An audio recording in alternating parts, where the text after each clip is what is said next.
Lord, you call me the light of the world, light of the world, shine on me, let me be the light of the world. Lord, you call me the light of the world, light of the world, shine on me. 오늘 말씀은 오직 예수의 세 번째 말씀으로 나의 그리스도, 나의 예수라는 말씀을 나누기를 원하는데, 오늘 말씀은 신앙생활에 있어서 가장 중요한 것을 나누기를 원해요. 그리고 또한 그리스도인인 크리스천 우리들이 무엇을 누리고 또한 어떻게 그것을 누리고 살 수 있는지를 나누기를 원합니다. 만약에 내가 그리스도인인데 그리스도인으로서 누림이 별로 없다, 내가 그리스도인으로서 참된 기쁨과 행복을 자꾸 놓치고 살아간다, 내가 그리스도인인 것이 나의 삶의 가장 강력한 무기가 아니라 그냥 그것이 어쩌면 부담이 되기도 한다, 그리스도인인 것이 최고의 기쁨이 아니라 그 다른 무언가 있다라면 오늘 말씀을 통해서 그리스도인이 무엇인지, 그리스도인의 누림이 무엇인지, 또한 이것을 위해서 우리가 반드시 놓지 말고 붙잡아야 될 것이 무엇인지를 나누기를 원합니다. 신앙생활에 뭐가 제일 중요할까요? 뭐가 제일 중요할 것 같아요? 예수 믿는데, 그리스도인인데 뭐가 제일 중요할까요? 어떤 사람 얘기합니다. 유명한 교회, 또한 나를 인정해주는 그런 사람들, 또한 조건이 좋고 프로그램이 좋고 어쩌면 내 마음에 쏙 드는 그런 신앙생활, 때로는 마음에 힘이 되고 때로는 도움이 되는 그런 도움되는 신앙생활, 물론 그것도 중요하죠. 물론 그것도 필요하죠. 물론 그것도 아름답죠. 그러나 이것은 진짜 가장 필요한 핵심에는 약간 멀리 있어요. 오늘 진짜 핵심을 나누기를 원하는데, 오늘 본문을 보면 예수님께서 제자들에게 물어봅니다. 뭐라고 물어보시냐? 오늘 본문 13절과 14절입니다. 예수께서 빌립보 가이사랴 지방에 이르러 제자들에게 물어주시되 사람들이 인자를 누구라 하느냐 이르되, 제자들이 말한 거예요. 더러는 세례 요한, 더러는 엘리야, 어떠는 예레미야나 선지자 중에 하나라 하나이다 라고 말한 거예요. 예수님이 물어본 겁니다. 제자들아, 사람들이 인자를, 예수님을 뭐라고 이야기하느냐 라고 물어봤더니 제자들이 얘기하는 거예요. 사람들이 말하기를 세례 요한이라고 얘기합니다. 더는 엘리야라고 얘기합니다. 예레미야나 선지자 중에 하나라고 이야기합니다 라고 말합니다. 우리는 답을 알고 있어요. 자, 이것이 정답일까요, 아닐까요? 예수님이 선지자 중에 하나, 그 정도로 작으신 분입니까? 예수님 선지자 중에 하나가 아니라 예수님 만왕의 왕이요, 만주의 주시요, 하나님과 동등된 본체이신 삼위일체의 하나님이 바로 예수님이세요. 말씀이 육신을 입어 완전하신 하나님께서 이 땅에 사람의 몸을 빚어 오신 우리의 유일하신 구원주, 바로 하나님이 바로 이 예수 그리스도신 거예요. 근데 지금 오늘 본문 속에 제자들은요, 사람들이 말하는 것을 이야기했을 때 그것은 정답과 멀어진 이야기를 한 겁니다. 그때 예수님이 다시 한번 물어봅니다. 이것이 중요한 것이 아니라는 거예요. 사람들이 말하는 예수님, 물론 그것도 중요할 수 있겠지만 그게 진짜 제일 중요한 것은 아니라는 거예요. 신앙생활에 가장 중요한 것, 예수님의 일하심을 체험하는 가장 중요한 것, 우리가 놓치지 말아야 될 중요한 것을 물어보면서 예수님께서 이렇게 물어보십니다. 뭐라고 물어보냐? 이르시되 너희는 나를 누구로 하냐? 너희는 나를 누구로 하냐? But what about you? 너는 나를 어떻게 생각하냐고 물어보는 거예요. 우리가 신앙생활에 제일 중요한 게 뭐냐면요, 사람들이 교회를 어떻게 보고 사람들이 예수님을 어떻게 말하고, 물론 그것도 중요할 수 있겠지만 제일 중요한 것은 내가 하나님을 뭐라고 고백하느냐. 제일 중요한 것은 하나님과 나와의 관계가 어떠한 관계인가가 제일 중요하다는 거예요. 사람들이 아무리 뭐라고 말하는 것, 그게 우리를 구원해 주는 것이 아니고, 내가 예수를 주로 영접하고 내가 예수님과 관계가 있어야 하나님과의 건강한 관계성 속에서 기적도 있고 간증도 있고 은혜도 있고 기쁨도 있고 승리도 있고 모든 것이 다 이루어지는 것이에요. 지금 우리가 신앙생활하면 제일 중요한 게 뭐냐면은 바로 하나님과 나와의 관계성입니다. 우리가 올 한 해를 되돌아보면서도 신앙생활 제일 중요한 건 똑같아요. 하나님과 나와의 관계성이 제일 중요합니다. 근데 문제는 어디냐면요, 사람들이 하나님과 나와의 관계성을 놓치고 살아갈 때가 너무 많이 있다는 거예요. 예수님의 사람이라고 이야기하지만 사실은 예수님과의 관계성에 대해 생각하지 못하고 살아가거나, 지금 매일매일 예수님과 멀어지고 있는데, 예수님과의 관계가 점점 더 멀어지고 있는데 그것을 인지하지 못하거나 인지하여도 별로 심각하게 생각하지 않는다라는 것이에요. 그때 예수님이 물어봅니다. 너희는 나를 누구라 하느냐라고 물어봤을 때, 그때 베드로가 진짜 제대로 된 대답을 합니다. 자, 그 대답을 제가 좀 읽어드릴게요. 시몬 베드로가 대답하되 주는 그리스도시요 살아계신 하나님의 아들이시니이다. 자, 이 고백을 보면은 하나님과 베드로와 관계가 너무나 잘, 관계성이 제대로 녹아 들어가지는 고백이 될 수가 있어요. 주는 그리스도시요, You are the Christ. 주는 그리스도이십니다 라고 지금 고백을 하고 있는 거예요. 즉, 이전 전자로 물어봤던 거, 예수님께서 사람들이 인자를 뭐라고 하느냐라고 했을 때 인자를 대답하는 사람들의 말은요, 하나님과의 관계성에 결여된 대답이었어요. 뭐 세례 요한이라고 합니다. 뭐 선지자 중에 하나라고 합니다. 하나님과 나와의 관계성이 아니라 사람들이 말하는, 세상이 말하는, 우리한테 무엇을 줄 수 있는 그 정도까지의 선의 신앙생활이었고 모습들이었어요. 그러나 지금 베드로가 말하는 이 고백, 이 아름다운 고백의 중심에는 무엇이냐면은 주는 나의 그리스도이십니다. 나의 메시아이십니다. 이 땅에 나를 구원하시게 오셔서, 그리고 또한 하나님께서, 완전하신 하나님께서, 살아계신 하나님께서 이 땅에 오신 말씀을 그대로 이루어 주시는 나의 구원주이십니다. 지금 이 고백에는 하나님과 베드로의 관계성, 예수님과 베드로의 관계성이 굉장히 잘 녹아들어 있는 고백인 것이에요. 이걸 조금 더 제가 자세히 설명을 해드릴게요. 카리스 주석에 이런 글귀가에서 적어왔습니다. 이게 이해를 돕기에 너무 좋아요. 제가 그대로 읽어드릴게요. 여기서 그리스도란 히브리어 마시아를 헬라어로 번역한 것으로서 기름 부음 받으신 분으로서 하나님의 일을 하시는 하나님의 종이란 뜻이다. 이는 그분의 인성을 대변해 주는 말이기도 하다. 한편 본문에서는 그리스도라는 말과 하나님의 아들이란 말 앞에 관사 호가 붙어 있다. 이는 예수, 바로 그분이 보통의 기름 부으심을 받은 자들을 능가하는 오랫동안 대망해 오던 구원자 곧 메시아 되심을 힘주어 강조하는 표현인가 동시에 그분의 절대 유일성을 강조해 주는 표현이다. 또한 예수께서 하나님의 아들이시라는 것은 그분의 신성을 강조하는 말로서 그분은 곧 하나님으로부터 이 땅에 보냄 받으신 분이요 하나님과 하나 되신 하나님의 본체이시라는 점 등을 나타낸다라고 말한 거예요. 지금 이 고백은 무엇이냐? 하나님의 예수 그리스도의 인성과 신성을 모두 다 표현하는 것이에요. 즉 베드로가 뭐라고 고백하는 거냐? 예수님께서는 살아계신 하나님의 아들이십니다. 하나님의 세상을 이처럼 사랑하사 독생자를 주셨으니 이는 그로 말미암아 구원을 받게 하기 위하여, 영생을 얻게 하기 위하여 바로 이 땅에 보내주신 나의 구원주이십니다. 우리를 구원하여 주시게 사람의 모습으로 이 땅에 오신 당신은 나의 하나님이십니다 라고 고백을 한 거예요. 즉 베드로의 고백은 무엇이냐면은 하나님만이 나의 구원주라는 고백이 있는 거예요. 베드로의 고백은 무엇이냐? 예수님만이 나의 그리스도, 메시아, 나의 주인, 나의 왕, 나의 전부, 나의 모든 것이 되어주시는 나의 전부십니다. 나의 왕이십니다라는 고백이 있는 거예요.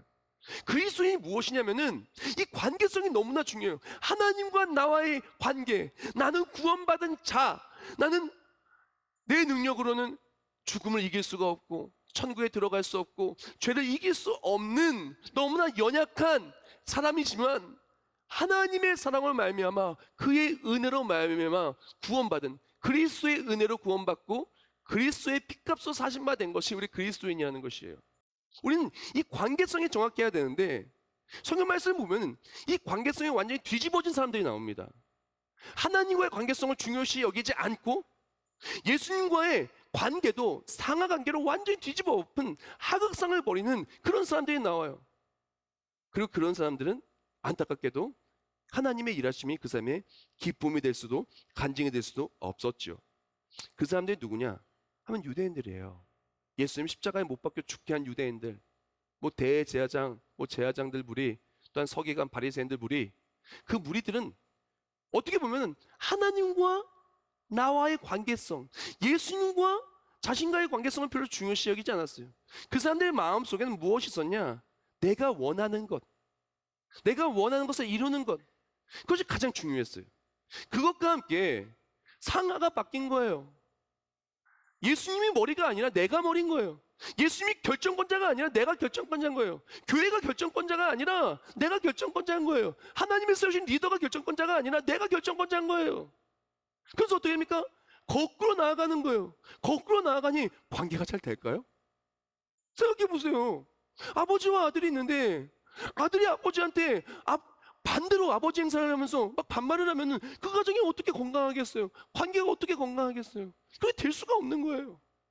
그런 것처럼 우리도 정말 건강한 신앙생활을 원한다, 하나님의 일하심을 원한다, 간증을 원한다, 승리를 원한다. 그럼 이것부터 점검을 해야 돼요. 하나님과 나와의 관계가 건강한가? 그것과 함께 하나님과의 나와의 관계가 정말 하나님이 나의 삶에 모든 결정을 하시고 난 따라가는 군 입장, 나는 은혜를 받은 자로서 한량없는 은혜, 갚을 길 없는 은혜, 그렇게 살아가고 있는가? 근데 많은 크리스찬이 어디서 약하냐면 바로 이 부분에서 약해서 하나님의 은혜를 놓치고 하나님과의 관계가 점점 멀어지는 거예요. 제일 중요한 게 하나님과의 관계성인데 다른 외적인 것에 너무나 많이 에너지와 신경을 빼앗기고 있어요. 사람들의 말 중요하지만 더 중요한 게 하나님과의 관계예요. 환경적인 것들요 중요하죠. 근데 더 중요한 게 하나님과의 관계예요. 절대로 내가 위에 있어서는 안 돼요. 교회의 머리는 예수 그리스도입니다. 언제나 예수님이 가장 머리에 있고 위에 있는 삶을 살 때 그때부터 회복이 나타나기 시작하는데, 제가 오늘 말씀을 이렇게 준비하면서 제가 묵상글을 하나 적었어요. 제가 읽어드릴게요. 하나님과의 관계성이 회복될 때 감격이 회복되고 은혜가 회복되고 믿음이 회복되고 하나님의 일하심 또한 회복된다. 우리가 신앙생활하면서 진짜 원하는 게 감격 아니에요? 은혜 아니에요? 믿음이 자라는 거 원하지 않아요? 하나님의 일하심이 정말 내 삶에 있기를 원하지 않아요? 그리스도인으로서 감격이 있으면요 그리스도인으로서 누리고 삽니다. 은혜가 넘쳐나면요 뭐든지 할 수 있어요. 믿음이 자라나면 그 믿음을 통해서 세상을 이기는 승리는 이것이니 우리의 믿음이니라. 믿음으로 세상을 이길 수 있어요. 하나님의 일하심이 간증이 돼요. 그것에 필요한 것이 관계성이라는 거예요. 관계성이라는 것입니다. 생각해 봅시다. 하나님은 일하심을 정말 체험하기를 원하는데 체험하지 못한 사람들 한번 생각해 봐요. 내가 하나님과 가까운가? 올 한 해 하나님과 가까이 나가기 위해 열심히 달려갔는가? 정말 믿음의 성장, 은혜, 하나님의 일하심을 바라는 우리가 하나님과 관계성이 가장 중요한 것을 놓치고 살지 않았는가? 오늘 이 주일을 통해서 나의 그리스도, 나의 왕이 되신 하나님과의 관계성이 회복되고 또한 주께 더 가까이 나아가서 하나님의 일하심 또한, 하나님의 역사하심 또한, 참 감격 또한 회복되는 우리 모두가 되기를 주님의 이름으로 축원합니다. 베드로가 너무나 아름답게 고백을 했어요. 주는 그리스도시라고, 살아계신 하나님의 아들이시라고, 당신만이 나의 구원주시라고, 당신만이 나의 왕이시라고, 나의 주시라고 고백을 합니다. 그때 예수님이 칭찬해 주시죠. 뭐라고 칭찬해 주시냐? 17절 말씀입니다. 예수께서 대답하시되 바요나 시몬아 내가 복이 있도다. 이를 내게 알기는 아니는 혈육이 아니요 하늘에 계신 내 아버지시니라. 아멘. 칭찬받는 거예요. 그래 맞다 베드로야, 하늘에 계신 우리 아버지가 그것을 알게 하여 주셨어. 맞아, 네가 제대로 된 고백을 했구나. 칭찬받았어요. 자, 그 다음에 무슨 이야기가 진행돼야 될까요? 어떻게 진행이 돼야 이 이야기가 아름다운 이야기가 되고 간증이 되는 이야기가 될까요? 그 고백을 받았다면, 그 고백을 했다라면, 하나님이 나의 구주라는 고백을 했다면은, 하나님이 나의 구주라는 예배를 드렸다면은, 찬송을 했다면 이제 그 고백을 들고 삶으로 나아가야 되는데 베드로는 안타깝게도 사단의 장애물 앞에 그 은혜를, 그 고백을 다 쏟아 버리고 맙니다. 우리에게 정말 중요한 것은 아름다운 신앙 고백, 하나님과의 아름다운 관계성을 인지하는 것, 하나님이 주라고 고백하는 것, 아름답게 찬송하는 것, 아름답게 예배하는 것, 주의 전에 나오는 것 중요합니다. 너무나 아름다워요. 꼭 필요해요. 근데 더 중요한 게 뭐냐면은 그 아름다운 고백이 삶으로 이어지는 것, 고백 이후의 삶이 가장 중요하다는 것이. 하나님과의 관계성이 건강한 것을 인지하는 것과 함께 그 관계성을 가지고 나아가는 것, 그리고 또 하나님과의 관계성, 건강하고 온전한 관계성을 달려가는 것이 제일 중요하다는 것이에요. 그렇다면 베드로는 왜 그렇게 넘어졌을까요? 왜 그렇게 아름다운 고백을 했던 베드로가 왜 갑자기, 그것도 같은 성경장이에요, 똑같이 마태복음 16장이에요, 멀리 가지도 않아요, 바로 뒷구절이에요. 그렇게 아름다운 고백했던 베드로가 왜 그렇게 넘어졌을까요? 오늘 본문 읽어볼까요? 23절 말씀 이렇게 말합니다. 예수께서 돌이키시며 베드로에게 이르시되 사단아 내 뒤로 물러가라. 너는 나를 넘어지게 하는 자로다. 내가 하나님의 일을 생각하지 아니하고 도리어 사람의 일을 생각하는도다 하시고. 지금요 베드로는요 아름답고 건강한 신앙 고백을 하였지만 그 고백 다음에 사단의 방해 공작에 넘어진 거예요. 지금 우리가 아름답게 신앙 고백을 하잖아요. 주님과의 관계 회복되기 위하여, 그래서 인재가 회복되기 위해 달려가잖아요. 그럼 반드시 사단의 방해 공작이 있다라는 것이에요. 자, 지필지기면 백전백승이라 그랬어요. 그럼 사단의 방해 공작, 베드로가 넘어졌던 사단의 방해 공작 한번 볼까요? 왜 넘어졌냐? 첫 번째 방해 공작은 무엇이냐면은 하나님이 기뻐하시는 일을 하지 못하게 만드는 것이 사단의 방해 공작인 거예요. 베드로가 예수를 붙들고 항변할 때 주여 그리 마옵소서 이 일이 결코 주께 미치지 아니하리이다. 지금 베드로는요 얘기한 거예요. 예수님 그렇게 하지 마세요. 십자가에 그렇게 고난당하고 핍박당하지 마세요. 그 일이 미치면 안 됩니다 라고 얘기를 하고 있는 거예요. 하나님의 일을 하지 못하게 막는 거예요. 왜 그러냐? 자, 그 일을 하면요 하나님과의 관계가 다 회복돼요. 그 일을 하면요 구원이 성취가 돼요. 그 일을 하면은 사단은 더 이상 설 곳이 없어요. 하나님의 일하심과 구원의 감격과 하나님의 하심의 승리와 나의 삶을 구원해 주시고 나를 가장 아름답게 빛나게 만들어 주시는, 천사도 흠모하여 주시는 아름다운 그리스도의 모습으로 우리가 승리하게 되니까 사단은 어떻게든 그것을 막아야 되는 거예요. 그래서 하나님이 기뻐하시는 일을 못하게 만들려고 우리를 막는 거예요. 우리도 마찬가지입니다. 우리가 하나님의 사람으로 그리스도의 인으로 살아가면서 분명히 그리스도의 인이기 때문에 하나님과의 관계 회복을 막는 사단의 방해 공작이 있으면 있을수록 더욱더 하나님의 일을 열심히 할 때 우리 삶은 꼴이 있는 거예요. 기도의 응답이 있는 거예요. 하나님 일하시면 간증이 있는 거예요. 승리하는 삶이 되는 거예요. 그 꼴을 딱 넣고 감격과 기쁨과 하나님의 역사하심이 우리 삶에 너무나 아름답게 더욱더 빛나게 되는 것입니다. 사랑하는 성도 여러분, 올 한해 한번 되돌아봅시다. 방해가 있었습니까? 교회 오려고 하는데 방해가 있었습니까? 예배 드리려고 하는데 방해가 있었습니까? 사역을 하려고 하는데 방해가 있었습니까? 그 방해 앞에 우리는 어떻게 했습니까? 방해 앞에 하나님의 일을 멈추면 하나님과의 관계는 멀어지지만 방해 앞에 더욱더 주를 바라고 나아갈 때 놀라운 은혜와 기적을 누리게 될 것입니다. 오늘 본문 속의 베드로는요 지금 상황은 방해 앞에 주춤하고 멈췄어요. 그러나 부활하신 예수님을 만나고 내 양을 먹으라 내 양을 치라 예수님을 다시 만난 다음에 베드로는요 방해물 있잖아요 더욱더 예수의 이름으로 달려가는 거예요. 베드로가 사도행전 3장을 보면은 성전 미문 앞으로 갑니다. 그때 보니까 이제 앉아서 일어날 수 없는 한 장애인을 봐요. 어떻게 말합니까? 은과 금은 내게 없으니와 내게 있는 이것을 내게 주는 나사렛 예수 그리스도의 이름으로 일어나 걸어라 라고 과감하게 선포하는 거예요. 그때 어떻게 됐어요? 그때 일어날 수 없었던 그분이 일어나서 주를 찬미하고 주께 영광을 올려드리게 되는 거예요.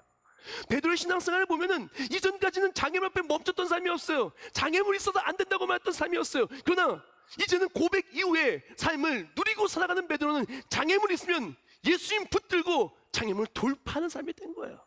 그리고 승리하는 삶이 된 거예요. 간직의 삶이 된 거예요. 사랑하는 여러분, 막혔다고 계속 그 자리 속에서 전진하지 않으면 막힌 것은요 뚫리지 않아요. 막힌 것을 돌파해야 그 다음 장소를 갈 수가 있는 거예요. 막혔다가 뒤돌아가면요, 어떻게 목적지에 도착할 수 있겠습니까? 막혔으면 막힌 부분을 지나가야 목적지에 도착할 수 있는 것처럼, 신앙생활에 막는 것이 있다면 주를 바라보고 나아가는 우리가 되기를 축복합니다. 사단의 방법, 우리는 막는 것과 함께 잘못된 생각을 집어넣는데, 그 잘못된 생각이 무엇이냐면은 사람의 일을 더 중요시 여기게 만드는 잘못된 생각을 집어넣어요. 예수께서 돌이키시며 베드로에게 이르시되, 사단아 내 뒤로 물러가라. 넌 날 넘어지게 하는 자로다. 내가 하나님의 일을 생각하지 아니하고 도리어 사람의 일을 생각하는도다 하시고 라고 말합니다. 사단이 궁극적으로 원하는 것은 무엇이냐? 하나님과의 관계가 멀어지고 그리스도가 왕이 아니라 세상 것들이 왕이 되어서 하나님을 놓치고 살아가게 하는 것이 사단의 최고의 목적인 것이에요. 하나님을 누리지 못하게 살게 만드는 것이 사단의 최고의 목적인 것이에요. 그래서 지지 마십시오. 그리스도인은 세상을 이기는 사람인 것입니다. 그리스도인은 하나님 예수 그리스도를 믿고 예수의 승리가 우리의 삶에 있는 사람인 것입니다. 그러므로 방해 공작 앞에서 무너지지 마십시오. 주는 그리스도시요 살아계신 하나님의 아들이라는 온전한 신앙 고백과 함께 주를 붙들고 방해물이 있으면 있을수록 더욱더 주를 밟고 나아가길 축복합니다. 건강한 신앙 고백과 함께 건강한 예수님과의 관계, 장애물이 있다면 하나님과의 관계성을 가장 중요시 여기며 장애물을 돌파하는 삶은 그때부터는 승리와 누림이 있어요. 이제 이어지는 말은 승리와 누림을 나누는 오늘 말씀 마무리하기로 원하는데요, 18절 말씀에 이렇게 얘기합니다. 또 내가 내게 이르노니 너는 베드로라. 내가 이 반석 위에 내 교회를 세우리니 음부의 권세가 이기지 못하리라. 할렐루야. 우리가 이렇게 예수 그리스도를 구주로 영접하고 하나님만이 나의 구주라고, 바로 예수 그리스도만이 나의 모든 삶의 전부라고 그렇게 고백하며 하나님과의 관계성을 가장 귀중히 여기며 주만 의지하고 나아가는 삶을요, 하나님은 책임져 주고 이기게 해주신다는 거예요.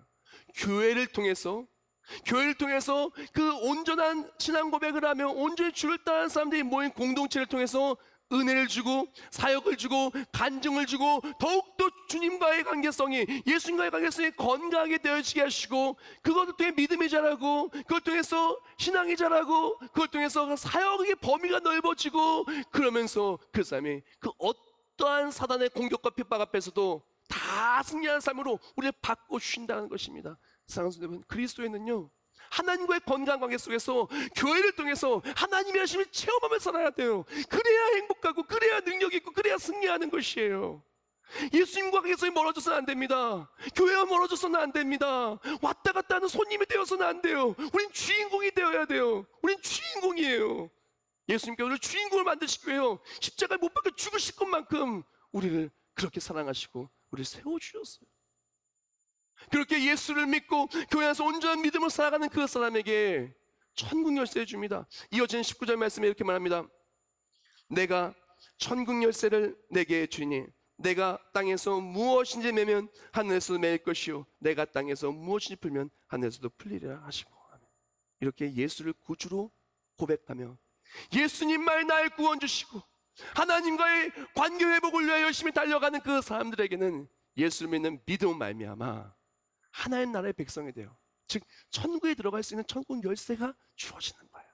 천국 문이 닫힌 문이 아닙니다. 천국 열쇠 열린 문이 되는 것입니다. 이 땅에서 하나님과의 관계성을 위해서 하나님 가장 기뻐하신 그를 위해 달려갈 때마다 이 땅에서 맨 것이, 이 땅에서 푼 것이 하늘에 그대로 쌓이게 되는 것이에요. 그랬 또한 천국 열쇠의 지닌 자, 하나님 나라의 복음을 전파하기 위하여 하나님이 일하시고 가는 곳들마다 열어주시는 것이에요. 가정을 열어주시고, 사업을 열어주시고, 앞길을 열어주시고, 자손을 열어주시고, 기도의 응답을 열어주시는 거예요. 그래서 누리고 승리하는 삶인 것입니다. 사랑하는 여러분, 그리스도인으로서 누리는 것은요 하나님과의 관계성으로 되어지는 거예요. 그럼 우리에게 필요한 것은 무엇이냐? 믿음 생활하면서 이걸 제일 잘 점검을 하고 이것을 가장 놓치지 말아야 돼요. 바로 예수님과의 관계성. 그리고 또한 한 해 정말 우리가 고쳐야 될 것이 있다면, 내년을 정말 열어가면 정말 우리가 필요한 것이 있다면 예수님과의 관계성의 회복. 우리가 진짜 크리스천이 되기로 한다면은 결정적인 순간이 있어요. 그때 한 발짝 더 주께 가까이 나아가는 거예요. 한 발짝 더 가까이 나아가는 거예요. 이렇게 멀었던 관계가 한 발짝 주님을 만나고 어느 순간 내 삶에 역사하신 하나님이 나와 함께 계신 걸 체험하며 사는 거예요. 이길 수 없는 것을 이기는 삶이 되는 것이에요. 이전까지는 거의 크리스찬이었어요. 간증을 누리지 못했어요. 다른 사람의 이야기였어요. 이제는 내 이야기가 되는 거예요. 어떤 삶이? 하나님과의 관계성을 생각하며 매일매일 주께 더 가까이 나아가는 삶. 하나님과 멀어진 것이 가장 가슴 아파하고 하나님과 가까이 나아가진 것이 가장 기쁨이 되는 삶. 사랑하는 여러분, 제가 간절히 정말 바라는 건요, 저와 우리가 함께 예수님께 매일매일 한 걸음 더 가까이 나아갔으면 좋겠어요. 한 해 동안 너무 많이 한 발짝 뒤로 갔다면 지금부터라도 한 발짝 주께 나아가기를 원합니다. 하나님과의 관계가 회복되고 은혜가 회복되고 기도의 응답이 회복되고 승리가 회복되는 우리 모두가 되기를 주님으로 축복합니다.